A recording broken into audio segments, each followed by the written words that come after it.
Hello. Quick little matchup guides because Store Champs is coming up, and I'm pretty sure I'm never very good at predicting metas, but I'm pretty sure that Kiwi Birds will again have the same performance it did in the Store Champs last time. There was a mass of people playing the deck, and just getting results of it. I saw people getting the prizing they wanted, the cut they wanted, or getting the first place, getting the mat. It's gonna be a bit tricky with the only being one mat this time, but I think it still works out the same. Um, so I'm really excited to see this performance over this set champs. I think, yeah, it's weird that I've always looked at the deck as like, oh, this is this cheap non-meta deck that you can play, and it's not. It's fairly meta. It's like played a lot now. People are quite aware of the Alice Pluto lock, and it's not actually that cheap because it plays Robin Hoods and the Gant and the Baymax is not Gantus aren't that expensive, but a lot of the pieces are actually a bit pricey. So it's not the cheapest, but yeah, I think generally if your store is doing like a best of three format, I think this deck always shines better in the best of three because your on the play games are pretty much locked in. So say you have a matchup into Ruby Sapphire, let's say. Let's still call that. No, let's say Ruby Sapphire. Yeah, let's say Ruby Sapphire. A matchup where I think on the play you are insanely favored. I think all your matchups you're quite favored on the play. So we could use Ruby Sapphire and we could also use Ruby Amethyst as well. You're very favoured on the play, but on the draw you lose quite a lot of the percentage of those chances to win because the deck just is very much a powerhouse on the play. And then on the draw, it stumbles a little bit, but we are working on some lists for like a two-game format deck. That's definitely saying that every time I test, I'm like, right, I think this deck just wins on the play, so let's see how we can make it win on the draw. And that's kind of been my testing process whilst we're in this state that we are with the meta and stuck with two-game format. So yeah, just going into the matchup guides, like I said, I think the deck will perform very well. It's for store champs. It's fully one that I'd support bringing. If you're aiming to get that mat or maybe a top eight finish. And sort of we can just go over each matchup. This will be a quick guide, and then of course, if required, and a lot of people maybe mention in the comments or reach out to me, I can definitely go into each matchup individually and talk about it a lot more depth. But the first two we already mentioned, the Ruby matchups. We'll go through Ruby Sapphire. So I think on the play, pretty much every game is going to be the exact same game plan. The Ruby matchup, a lot of them are even forfeiting early removal options, like, say, a lot of them are on Super Goofs, and they still have Mauis, they have 4x Mauis, that's more from location answering. But they can play that on the board. So, yeah, again, you just want to get as much stuff on the board that can quest. So, of course, getting one drop into Smee. I think sometimes even if you go one drop Smee, and then if you're very lucky on turn 4, so turn 3, play the Alice down. And if you're very lucky in the turn 4, you can double spell with a Smee and a Calhoun, or two more Smees would be awesome as well. And at this point, the Maui will be played down, and you don't think the Maui's that negative. It will start cleaning up your board, but also what it will mean is that they didn't ramp an extra turn and get to the B prep in time. So in these turns, they'll play Maui, remove one thing. Everything on the board is still questing. Um, and then they're one turn away from B prep. They might play a Maui Shark down, but that's when cards like Pete are so useful, or you can ward up with Pluto and finish off that Maui with like the Calhoun on the snapback or something like that. So yeah, again, just play this aggressive game plan. Keep going. Um, Keep just playing as many quests as you can, get as much early lore as you can before they're going to start winning the board back with their sweepers. And when I say the Ruby Sapphire, I just mean the DKP list. So yeah, just go for that lore. And then when you get to that point where they can play Be Prepared, you start playing the Peats and the Mana's down. And that's why Mana really sticks around the list, is basically for these two Ruby matchups. I think Mana's always good lore pressure, but Ruby, both the Ruby decks, Ruby Amethyst and Ruby Sapphire, tend to want to reset the board, which means that a Mana on a completely empty board is just so powerful because it costs them a lot of resources to do nine direct damage is very hard. And a lot of people just cut location removal, which is great because a lot of them were going big on it. I think like the only time you're going to see location removal is like a one-off Kuz go on a blurple list or something mad like that.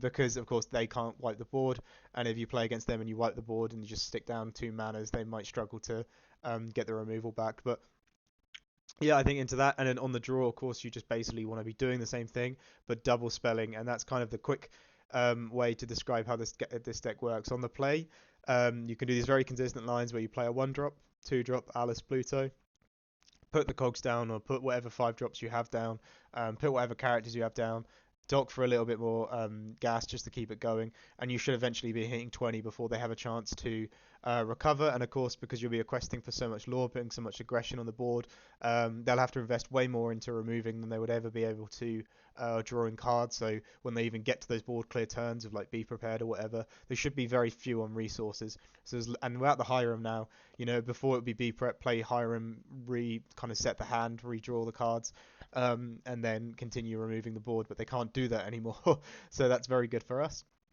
And on the draw, we kind of want to do the exact same game plan, but we want to aim to do something called double spelling. So, as much as I mentioned, you could play the double smees on turn four.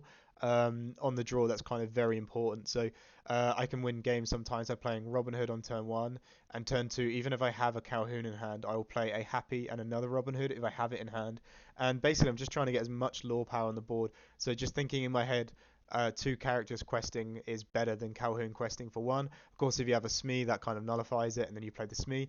But on turn three, yeah, you want to be playing like an Alice and a Robin Hood. No, no, on turn three, if you could do that, that'd be amazing. You want to be playing like another two drop and a one drop, just basically continuously making board threats because Red's removal is very much I'm going to do big removal and remove one thing besides be prepared and Sisu that remove a bunch of things, but Sisu's less of a threat now.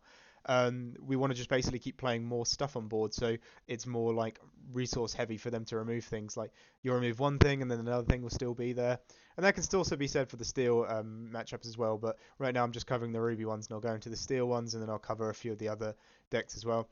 So yeah, try to do this double spell game plan where it's like turn four.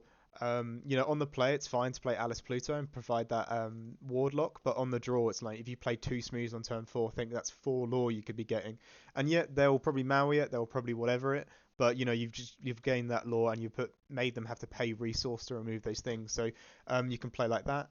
I think that's definitely the best way to play this deck on the draw is to aim to get those double spelling out and just to play as much as you can and split it over the ink cost. So of course Alice on the play is great, but on the draw she kind of gets quests for once and then answered because they'll have characters that play on the board, then they'll run something into the Pluto, remove it, and then take out the Alice afterwards. But on the draw, if you play two Smees, they'll probably remove them, but you've gained full lore.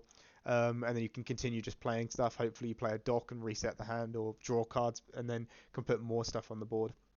So yeah, that's really what you're aiming to. The Ruby Sapphire matchup. Ruby Amethyst is very much the same. Um, I think the only things is they will play more characters to the board. So in those earlier turns, those turn one and two, don't be afraid to like quest of your Smee or even your Calhoun, and it means it gets traded. But what it does do is it means when you play the Alice and the Pluto, they have very less characters to run into the Pluto and remove it. It's quite powerful. Like, if they play a Pegasus, I'll sometimes just quest with my Smee and my Calhoun, and hopefully they take the Pegasus trade. The best is when they like bounce their one drop, play a Fox, and run the Fox into the Smee because it just means they're now down a Fox. They've got nothing on board at this point, hopefully, and you can just keep questing and set the Alice Pluto lock up. I think a lot of people are more aware of it. Alice Pluto has become quite a common play, but sometimes if they don't, it's like you're just going to let that Smee then quest for another two lore. The worst thing is like the Chernobyl's and stuff like that. But even still, I'll sometimes quest to get my two lore, thin their board. It will look like a horrible trade, and just in theory it is because it's a Chernobyl taking out a Calhoun, or taking out a Smee, sorry. But it means the board's thinner, so when I put the Alice Pluto lock in, they won't be able to do something like play a crab, buff the Chernobog, and run it into the Pluto, because in the long run, their trades will be better when they do stuff like that. So get the Chernobog off as early as you can, in my opinion. And then on the draw, again, we're just looking to sort of double spell, keep going wide. They'll keep reacting. The only real draw they'll get is like they might play a genie or a rabbit, but they won't be able to like start bouncing it and playing friends. So the resource war will be a little bit tighter for them. And when they get to that brief prepared turn, they don't even get the one extra card because they're on the draw. Their hand should be quite thin, and it's very often I like to get the opponent to a point where they ink, and they play and they've got like two cards in hand, and they've played the be prepared. They removed everything, but that they have very little resources to answer everything you play that turn onwards. Tremaine's not as popular anymore. Even so, I still think you have to think about it. But game one, if you didn't see a Tremaine, game two, you can probably not have to play around the Tremaine. Is just my theory on that. Because a lot are going for these shark builds that can be quite painful with the Iegos and stuff like that. But I think the cheap removal like Baboom and Strength of the Raging Fire is just enough to take those Iegos out. And if you do the Alice Pluto lock and they play Peter Pan into Iago, hopefully you've killed the 1 and the 2 drop, or they're just not on the board. It's still a very awkward thing for them to do. They run the Iago in, take their 5 damage, and then they hit it with the Peter Pan. And if you've got some sort of follow up, or maybe you can sing Strength on something, it kind of really makes it awkward. But again, Iago is just another thing that we want to sing Strength on, and we do aim to sing Strength on the Genie, so there's no difference with the Iago. It just requires less characters. Um, and of course, but they always play it after the Peter Pan. But it's something to play into and something to prepare for. That's more the Shark build. I imagine to see more of the traditional Ruby Amethyst build. I feel like the Peter Pan Shark build was quite. It took a lot of people by shock, but it's going to go back into the cupboards for now because hey, you can just counter it with steel. I think most of the time, on like the sim we don't talk about. I've been playing a lot of like Emerald Steel as well, just literally just because there's so much like Peter Pan Iago stuff, and like Blurple. And it's not because Emerald still has a good matchup into it, but it's just you sing Strength or you sing Let the Storm from Ursula, and you can take everything out right now. So I think that deck goes back into the cupboards, and we see a bit more of a control-based bounce package for Ruby Amethyst. But yeah, on the draw, same game plan as the Ruby Sapphire matchup. Start double spelling. On the play, you do the exact same Alice Pluto line, and then when you get to those later turns, keep that Pete ready, keep the Mukduk mana ready, so when they clear the board, you can keep putting pressure down, and then you'll be maybe into top deck mode, but you're in a top deck Gantu and they have no answer, and they should be very resource stricken by how aggressive you've been playing. That they can't answer it, or they might get lucky and have that Tremaine, but they should have wiped the board. You play a Gantu, and they would need like Elsa plus a crab to remove it, or you play Doc and you can keep going wide, and you're going to have more resources to throw every turn. So yeah, I think that's definitely a good way to play the Ruby matchup. Again, it's a very straightforward deck, especially in those Ruby matchups. Into the Steel ones, of course, like Purple, Emerald, and Amber Steel. Like I think Amber Steel and Emerald Steel, you just play this very standard game of just play the 1 drop, 2 drop Alice Pluto. I think you even do that on the draw as well. You can play that. Because you basically they're gonna do their Diablo shift thing, and it's quite huge for you to answer it. We do have the baboons in there, so if you draw them, just answer it and take it out. Um, the baboons are mainly in there for the shift line Robin Hoods, to be honest with you. That's why I added them in. But yeah, you kind of just basically want to keep the game plan. And when they do their what's it called, shift Diablo, or they do their what Amber Steel will do is do their Ursta on 2 and sing Strength on your 2, or sing Zeus on your 2 drop. You're just gonna have to let them do that because the following is you play Alice Pluto, and they've set up basically mainly singers and these weaker characters. So for the Emerald Steel, they've set up like Prince John and Diablo, and then into the Amber Steel, they've set up like Cindy and Ursula and maybe an Ariel, and those characters just don't want to be running into the Pluto and popping it, and even still, like the maths doesn't add up that they would clear it, so it's just a very awkward spot for them. You kind of just have to let them get away with what they're going to do in those earlier turns, and yeah, if you draw the Baboon at the right time, definitely take out like the Robin Hood shift line. That's why I put it back in there. But also the Diablo as well. You can just take that out if you want to after it's shifted. Like the card's in there if it's something you want to do on turn 2, because most likely your 1 and 2 drop aren't going to survive because they're not going to be getting ward. As I say, into the Amber Steel matchup, they're going to be singing Zeus on it, but into the Emerald Steel, they're most likely to get Ursula out and sing Let the Storm and get 2 card draw. So to be honest with you, playing those 1 and 2 drops, like maybe into the Emerald Steel, you do play the Happy on turn 1 because that's not a bad cover for Diablo and it's fairly cheap. But that's probably going to get Let the Storm raged on as well. I think Happy's better into the other decks that don't have steel removal, like Amber Emerald, or Emerald Amethyst.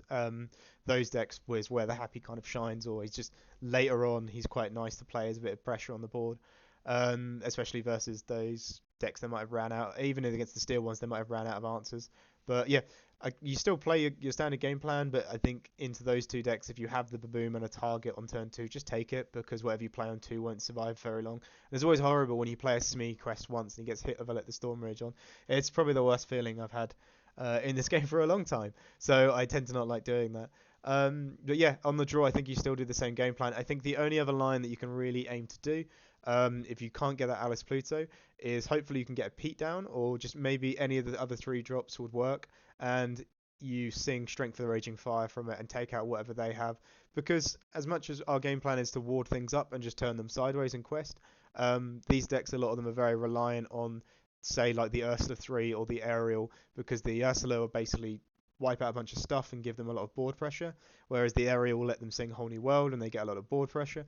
So yeah, we're basically just aiming to stop them do that if we can. So Pete into singing strength works as well, and that's just another line you can take. And of course, once you go from there, you're being after you played the Pluto after turn 4. It's just play the 5 drops that you've got. Hopefully, it's Cogsworth. Cogsworth very much ruins these steel decks that are very much reliant on um, basically steel removal to win the game.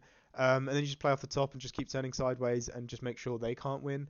As I say, if you have the opportunity to take out the Ursula or the Aerial, please do those things, because those are basically going to give them massive tempo swings because they get to sing for a lot.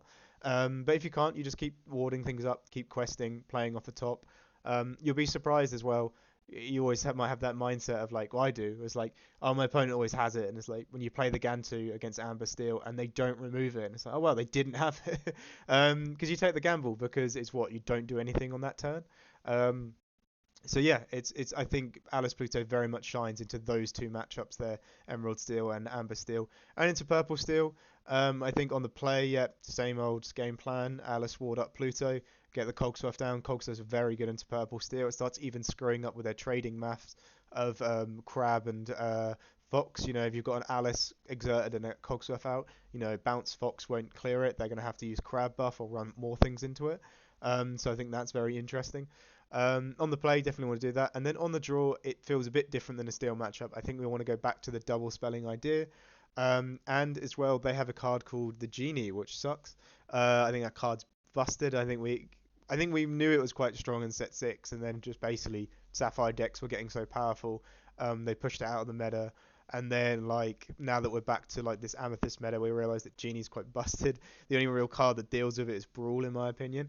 Um, you kind of, if they can get two or one of those out, they will always win in a race. So that's another situation where playing the Pete down and singing Strength of the Raging Fire will answer it. Again, this was just the exact same game plan we did in set 6. It's weird they banned 2 cards and we basically now have to play set 6 again with some like dual link cards, so that's fun. But yeah, you just basically want to make sure that they don't run away with the game with a Genie. And sometimes they won't have the Genie. Sometimes they'll play a Doc. No, sometimes they'll play a what's it called? The Merlin goat. Might they play some other 4 drop that they've for some reason teched into the deck. But if they play like 1 or 2 Genies and just turn them sideways, that's too fast for you, and that's just gonna beat you every time. Sometimes you can get 1 Genie down. Sometimes they might sing Friends of it. They might do some trades and try use Bell to move the damage over the Mystic card. But overall, yeah, if you can get on the draw, especially get to the P and get 4 wide, then sing Strength. That might require you not things questing, but just not things quest. Make sure they'll quest with the 1 and the 2 drop, but just keep that game plan in mind that if they're going to race you with a like evasive 2 quested that's got 4 health. Got 4 health is mad. You play on and it draws you a card. It's mad. You just got to make sure you can remove it because you're just going to lose the race in the long run. And I say Pete because Pete means they can't bite back with their own steel removal, but any of the other 3 drops will work. Like Wendy will stick, Alice will stick. They've both got wards, and John Silver's a last resort as well.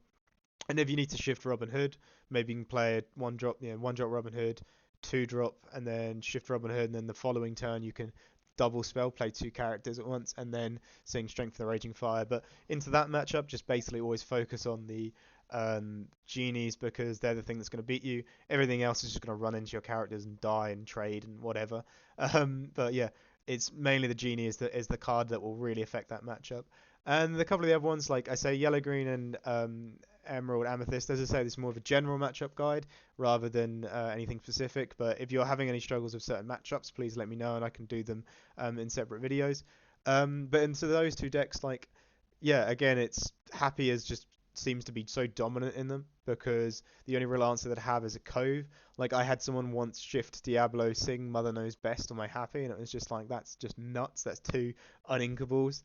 And your like hand must be quite dead now because Mother Knows Best doesn't replace itself. But if you're making opponents react that way, that they have to put those sort of cards in their deck, like the card's very strong there. And those 2 decks are very popular. Emerald Amethyst is everywhere. A lot of them are playing Kit, so even just playing the Happy Down, meaning that they wouldn't shift the Diablo or they won't quest with the Diablo to get the card draw until you play until they play their kit down and bounce it and then do it. That even that's doing enough work for you. I don't think they want to be playing a 2-2 on turn 3 either. They'd want to be playing something else, maybe set up the Prince John to start discarding. So yeah, he just shines very much in those matchups. And again, it's the same game plan. Ward and Race. I think the longer you go on in the Emerald Amber matchup, the more likely they'll have Under the Sea and Keter. So try and win it as quick as you can. If you're able to, if the opponent will let you keep cards in your hand, keep Pete's. But Pete's also an amazing top deck because the majority of the time is he just means your board gets to survive another turn and full quest. And none of them play You're Welcome anymore. So like McDuck Man is great. Basically their entire deck's just setting up singers. So like Alice Pluto is awesome. If they can get the hit on the Pluto, then Sing Under the Sea, that does suck. But you know, overall, I've always found that matchup fairly positive, and I usually tend to end it with Alice warding up Gantu and finishing the game. So yeah, I think the Emerald Amber one definitely for sure. There's not much you can do besides play your standard lines. Maybe keep their singers under control if you have the removal options. You know, if you can strength a what's it called? An aerial, because it would just mean they have to set up for 5 to 8 again. Because you know if they've got Diablo Shift and an aerial, that's going to be 8. Um, but yeah, it always just seems like, to be honest with you, if they have it, they have it, and there's not much you can do about that. You will be hand dumping as much as you can, so play as resource full as you can for the first maybe 2 or 3 turns, and then just start getting everything on the board so they can't discard you and draw cards. And that just means their ability to get to um, the actual combo of Keter and Under the Sea is going to take them a lot longer, and that's kind of what you want to do. Just make sure they don't get to it in time. Sometimes they're lucky and they get both pieces and they have the Singer set up very early on. But overall, I think you can just aggro them. They don't really interact with the board much, and it's insane how quick this deck can actually be when it wants to. And you've got a Smee, Alice, questing and warding things up. I think you can get into an amazing spot there. So yeah, I mean, happy again, just a powerhouse in that matchup. Just aggro them, try keep their singers under control, but remember your deck wants to play as quick as it can. Just play as much pressure as you can. I think if you got a McDuck or a Baboom or a Strength, very early on, I do tend to ink them because they have bare necessities and they do tend to keep that card. And you know, if they are going for the high rolls with that deck, they kind of have to. So if they get Diablo Shift or their 2-drop Sings bare necessities, like it kind of puts you back so far. Like a card you in any other matchup wouldn't be discarded has to now be discarded. So you might as well do the Manners Ink early. Baboom and like Strength is just Ursula removal, and you know they're going to play Ursula on 2. And then it's Emerald Amethyst. Like it's weird. Like many of them don't play Cove. I see some play Cove. Cove can be quite painful for Happy, but that's about it. At that point, I don't know. I feel like if you've played Calhoun on 2, maybe a Pete or a John Silver on 3, you can take out the Cove, take out the Diablo, and it's not that bad. But into that matchup, yeah, it's the same thing. And again, they will do the bounce package stuff, but they don't play as many 1-drops, so they don't flood them to buff with the crab. And they don't. The Fox is very awkward for them to use because they want to play Prince Johns and things like that. But it's the same thing. If you can get rid of on the play, you just play the exact same game plan, aggro them out, ward up and resist up. Dump your hand as much as you can, really get it on the board, and your top deck should be fine as long as you're at like 5 ink. Manners won't be as good because they do have a lot of rush and buffing attack power. But yeah, I've never found that matchup to be awful. Like I just hunt for Happy turn 1 and then just set up the board and start questing. And yeah, they never get that much discard power. I've used they get much draw. And then on the draw, it's quite painful because you do need to get rid of the Genie. And I'll admit, it's strange. I think if Emerald Amethyst was that popular, I would put the mines back in. I did end up taking them out because it was basically I was just playing as a lot of Emerald Amethyst, and I was like, oh, mines is really good here. And then I never really enjoyed the mines in any other matchup. I felt it was so expensive. But I think there's a very good possibility that that comes back because it just means that your Doc and Happy don't have to be removed when they take out a Diablo. And Happy with the mines on an exerted Genie is just so good because it, you know, you shoot it, then you take it out. I'd say it's so good, but it's just that the Genie seems such a powerful card that removing it in any shape or form seems amazing to me. So yeah, that's kind of how I play those matchups, and just on the draw, try and put as much pressure on as you can. Double spell, get the cards out of your hand. Alice Pluto still works quite strong, especially as they want to set up things to draw a lot. I'd say as well, don't kill the into Emerald Amethyst. Don't remove the Diablo until you've seen it shift, because they have like 12 Diablo shift targets, and you have so many games where you remove the one drop Diablo and they just shift it on the two drop Diablo, the dual link one. So basically, just like don't remove it till it shifts, in my opinion. Um, that's kind of how I've been playing it, because they kind of almost play the first one just for you to remove it, and if it's the 0-1 health one, they get a card draw from it as well, so that's just terrible. Um, but yeah, overall, those are the sort of matchups I think about. Blurple, I guess, is the only one left. Blurple on the play, I feel like you can aggro them out. They take turns off the ramp. You just keep pushing for the win, and then you should be winning on the top decks. On the draw, probably one of the worst matchups we've had recently. Um, on the draw, it's just so weird how Lorcana works. On the draw, that ramp doesn't seem to affect them as much. Like, we're still trying to set up our characters. They get to ramp and we haven't even played a 2-drop yet. That's kind of rough. And then they just keep pushing for like they'll play the Genie, they'll play Aggro now, they'll play like Bell and start moving damage over. They get to Elsa earlier, they can start interacting with the board. They get to Elsa by the turn you say the Pluto down. They'll start like crab buffing. They even play Bell turn one, which is like so mad that they get that. So on the draw, it does feel like if you lose that matchup, that's fine. But I think you just want to play that consistent double spelling game and try and get over the finish line any way you can. But yeah, if you lose that on the draw, that's fine. I think you just kind of accept that Blurpool's in actually a fairly strong spot, besides its Steel Song and Emerald Steel matchups. But yeah, that's just sort of a general thing. I can of course do mulligan guides. I could do individual matchup guides. It's just sort of how popular and people care about Kiwi Birds in Set 7. I mean, I still like playing the deck. I still take a lot of joy in doing videos and just chatting about it, because I still love chatting Sapphire Steel even post ban. But yeah, if anyone has any thoughts, let me know.